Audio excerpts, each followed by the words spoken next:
আজ আমরা এসেছি জার্মানির উত্তর উপকূলে দারুণ সুন্দর একটা সমুদ্রকে দেখতে। শান্ত নীল জল, সোনালী বালি, চারিদিকে সমুদ্র তটে।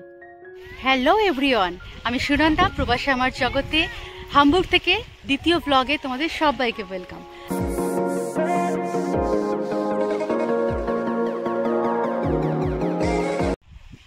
তোমাদের সাথে অনেক রকম সমুদ্র তো আমি শেয়ার করেছি এর আগে। নেদারল্যান্ডসের সমুদ্র তোমরা দেখেছো, ডেন হাগ গেছি, কিন্তু জার্মানির সমুদ্র সম্বন্ধে তোমরা এখনো পর্যন্ত আমার চ্যানেলে দেখোনি। তো আজকে তোমাদের সাথে ইন্ট্রোডাকশন হচ্ছে জার্মানির সমুদ্র, যেটাকে তোমরা বলতে পারো আমাদের ইন্ডিয়ার দীঘা বা পুরীর মতো। যদিও ঢেউ নেই সেরকম শান্ত সমুদ্র, তাও এটা জার্মানির সমুদ্র। এটার নাম হচ্ছে বাল্টিক সি। এটার সাথে আটলান্টিক মহাসাগরের যোগাযোগ রয়েছে, কানেকশন রয়েছে। ভূগোলের পাতায় আমরা যেটাকে বাল্টিক সি হিসেবে পড়ে এসেছিলাম সেটাকে জার্মান ভাষায় বলছে ওস্ট সি, এবং এটি একটি অর্ধেক বদ্ধ সাগর নামেই পরিচিত। দূর দূরান্তে যতদূর চোখ যাচ্ছে জল আর জল।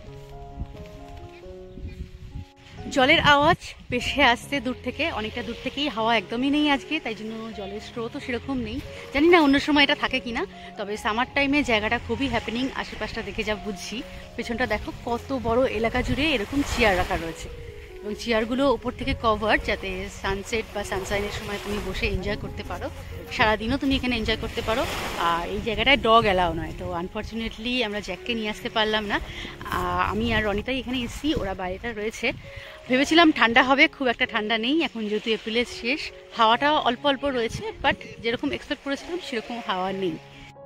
ইস্টারের ছুটিতে রনিতাদের সাথে আমরা হামবুর্গ ঘুরতে গিয়েছিলাম, এবং সেখানেই পরিচয় হলো আমাদের সাথে এই বাল্টিক সি বা ওস্টসির। ওস্টসি সম্বন্ধে তোমাদের সাথে একটু পরিচয় করিয়ে দিই। এটি শুধু জার্মানির নয়, একাধিক ইউরোপীয় দেশের সঙ্গে সংযুক্ত একটি গুরুত্বপূর্ণ সাগর। এই সাগরটি জার্মানি ছাড়াও Denmark, Sweden, Finland, Russia, Estonia, Latvia, Lithuania এবং পোল্যান্ডের উপকূলের সাথেও বিস্তৃত।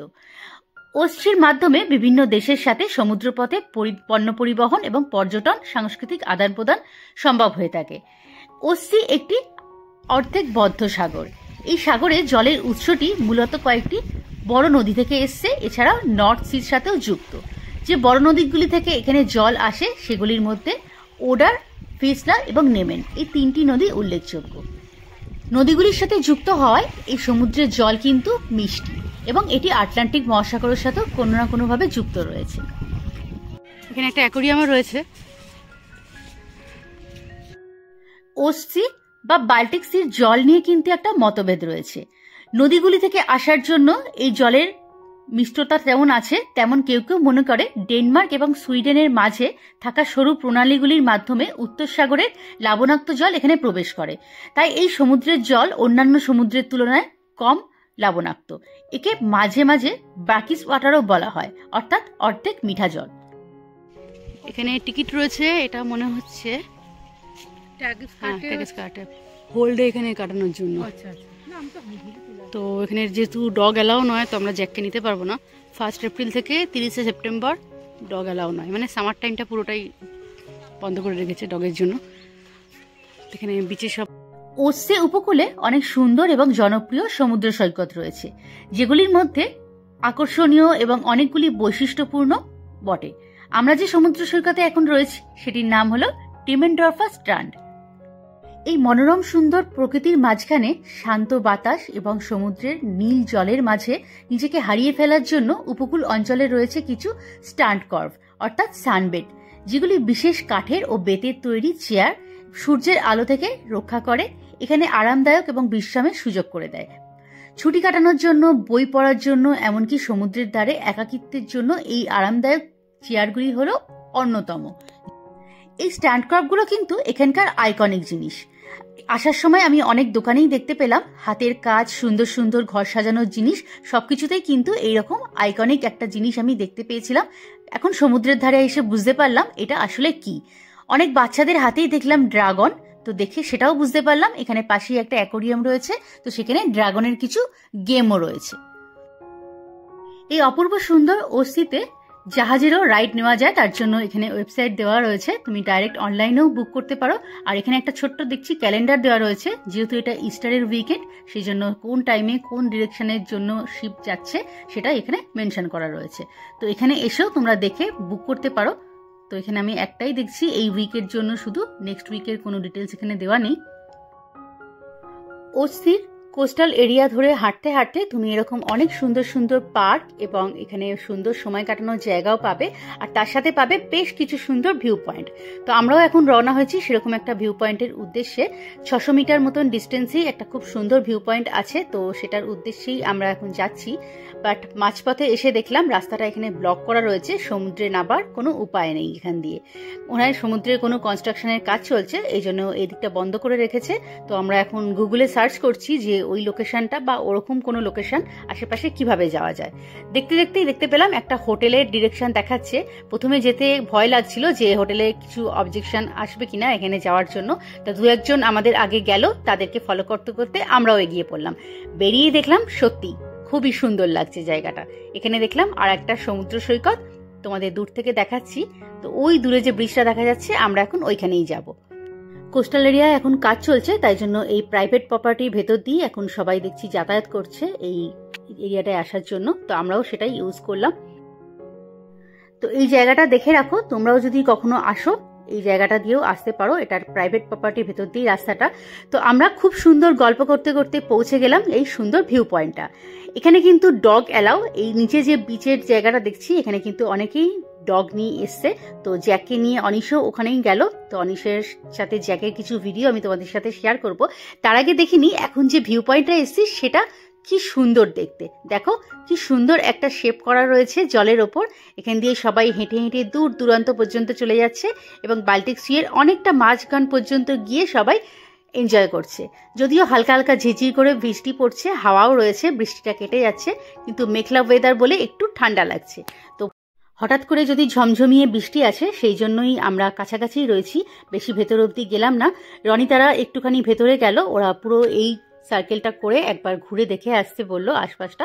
ততক্ষণ আমরা এই জায়গাটায় ঘুরেই বাল্টিক সিটাকে এনজয় করছি।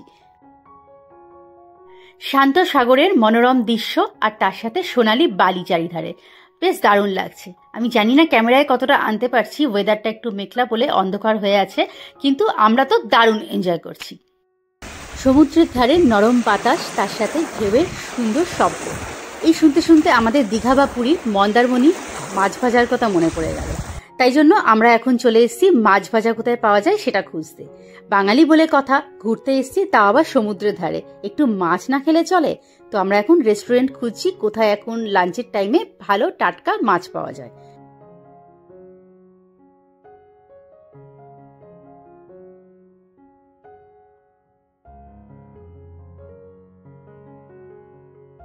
দুপুর 2টো বাজে, এখন হচ্ছে এক্স্যাক্টলি লাঞ্চের টাইম, তাই জন্য প্রত্যেক কটা রেস্টুরেন্টেই চেয়ার ফুল।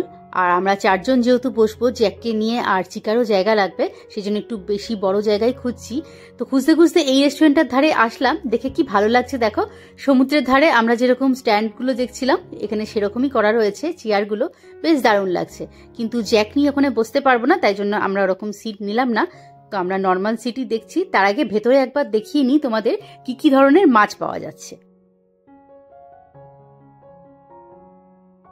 এই রেস্টুরেন্টের ভেতরে বিভিন্ন রকমের যে সামুদ্রিক মাছ রয়েছে তাই নয়, সি ফুড অন্য রকমেরও রয়েছে। তুমি বললে এরা এখানে সেটা কুক করে দিচ্ছে, তার সাথে যে ধরনের ভেজিটেবলস বা সস নেবে তুমি পছন্দ করে বললে এরা তার সাথে সুন্দর করে কুক করে দিচ্ছে।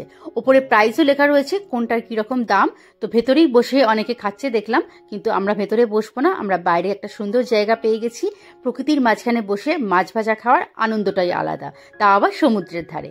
তো আমরা ভেতরে এসেছি যখন, রেস্টুরেন্টটা তোমাদের একবার দেখিয়ে নিই। কি সুন্দর সাজানো গোছানো দেখো, ভালোই লাগছে, বেশ সুন্দর।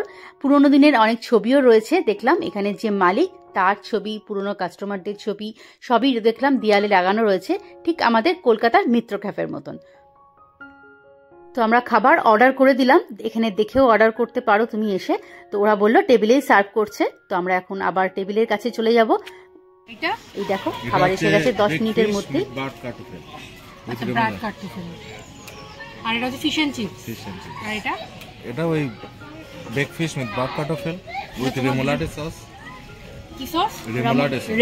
রামোলাডে। ওকে। আর এটা হচ্ছে ক্রটার ব্রথ।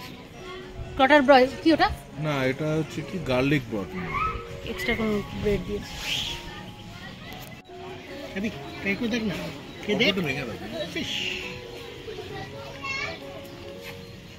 দারুন, জাস্ট দারুন, মাছটা just heavy tasty.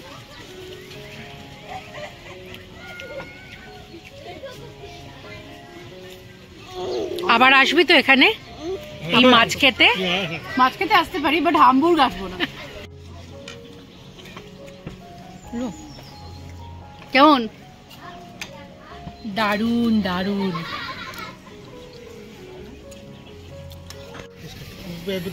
Just awesome, ভালো, জাস্ট অসাম। আমাদের খাবারের রিয়াকশন দেখে তোমরা তো বুঝতেই পারছো সমুদ্রের ধারে এই মাছ ভাজাটাকে আমরা কতটা এনজয় করেছি। দীপাঞ্জনদার রিয়াকশনটা তোলা হয়নি, ওটা ভুল হয়ে গেছে, তো নেক্সট টাইম আমি ট্রাই করব অবশ্যই। তো খাওয়া দাওয়া ছেড়ে এবার আমরা চলে এসেছি মার্কেটের পথে, আমাদের টুকটাক কেনাকাটি করতে হবে। এখানে মেনলি হ্যান্ডক্রাফট এবং ছোট্ট ছোট্ট কুটির শিল্পই মেন দোকান রয়েছে। ঘর সাজানোর জিনিস থেকে শুরু করে বিভিন্ন রকমের জিনিস দেখলাম, অনেক মার্কেট রয়েছে। মার্কেট যাওয়ার পথেই চোখে পড়লো এই সুন্দর রেস্টুরেন্টটা, কি সুন্দর সাজিয়েছে দেখো। ইস্টারের জন্য খুব সুন্দর ফুল দিয়ে যেমন সাজিয়েছে, তেমনই সুন্দর লাগছে এই ফোয়ারাটা। আর পাশে রয়েছে ওই সমুদ্রের ধারে আমরা যেরকম চেয়ারগুলো দেখেছি সেরকমই চেয়ার, এখানেই বসে সবাই এনজয় করছে। তো রেস্টুরেন্টের নামটা তোমাদের সাথে আমি এখানে শেয়ার করছি। একটা বড় ব্যাগ, আর এটা একটা অনিশের ম্যাচিং, তার সাথে ছোট ব্যাগ। এখানে অনিশের অফিস কলিগদের জন্য কিছু চকলেট কেনা হয়েছে, আর আমি কিনেছি as usual magnet. Baltic Sea ঘুরে আমাদের আবার ফিরে আসার কথা ছিল হামবুর্গের স্টেটে, যেখানে আমাদের দেখার কথা ছিল এলফিল হারমোনি। এটি হলো হামবুর্গের অন্যতম আধুনিক একটি স্থাপত্য, যা এলবে নদীর তীরে অবস্থিত একটি পুরনো কনসার্ট হল। কিন্তু ফেরার সময় আবার ঝমঝমিয়ে বৃষ্টি নামবে, তার উপর আমাদের ন্যাড়াপোড়া দেখতে যাওয়ার প্ল্যান ছিল, যেটা আমাদের বাড়ির ওনার এসে ইনভাইট করে গিয়েছিল সকালে, সেই জন্য এই জায়গাটা আমাদের আর যাওয়া হলো না। তবে বাইরে থেকে যেটুকু ফটো বা ভিডিও তুলেছিলাম সেটুকু আমি তোমাদের সাথে শেয়ার করলাম। আগের দিনের ইচ্ছে ছিল ভেতরে ঢোকার, কিন্তু সেটা এবার আর সম্ভব হয়ে উঠল না। ফেরার পথে আমাদের প্ল্যান ছিল জার্মান ন্যাড়াপোড়া দেখতে যাব।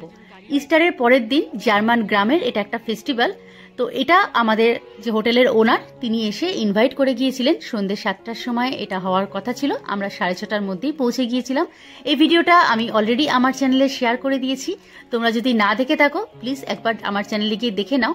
কিন্তু এটার নামটা আমি শেয়ার করিনি, এটাকে বলা হয় উইন্টার অস্ট্রাইবুম। এটা খুবই ইন্টারেস্টিং, তোমরা না দেখে থাকলে প্লিজ একবার আমার চ্যানেলে গিয়ে এটার সম্বন্ধে ডিটেলসটা দেখে নাও। আজকের ভিডিওটা তাহলে আমি এখানেই শেষ করছি। কালকে আবার তোমাদের জন্য নিয়ে আসবো হামবুর্গে আমরা কোন কোন জায়গায় ঘুরতে যাচ্ছি, কেমন এনজয় করলাম, তার জন্য প্লিজ চোখ রেখো আমার চ্যানেলে। তো আজকের ভিডিওটা কেমন লাগলো প্লিজ দেখে জানিও, ভালো লাগলে একটা লাইক করে দিও, ফ্রেন্ডস ও ফ্যামিলির সাথেও প্লিজ শেয়ার করতে ভুলো না। আর যদি তোমরা নতুন হয়ে থাকো আমার চ্যানেলে, প্লিজ চ্যানেলটা একটু সাবস্ক্রাইব করে দিও। দেখা হচ্ছে তোমাদের সাথে আবার আরেকটা ভিডিও নিয়ে আমি আসছি খুব শিগগিরই, তার জন্য চোখ রেখো আমার চ্যানেলে। Till then take care and bye by.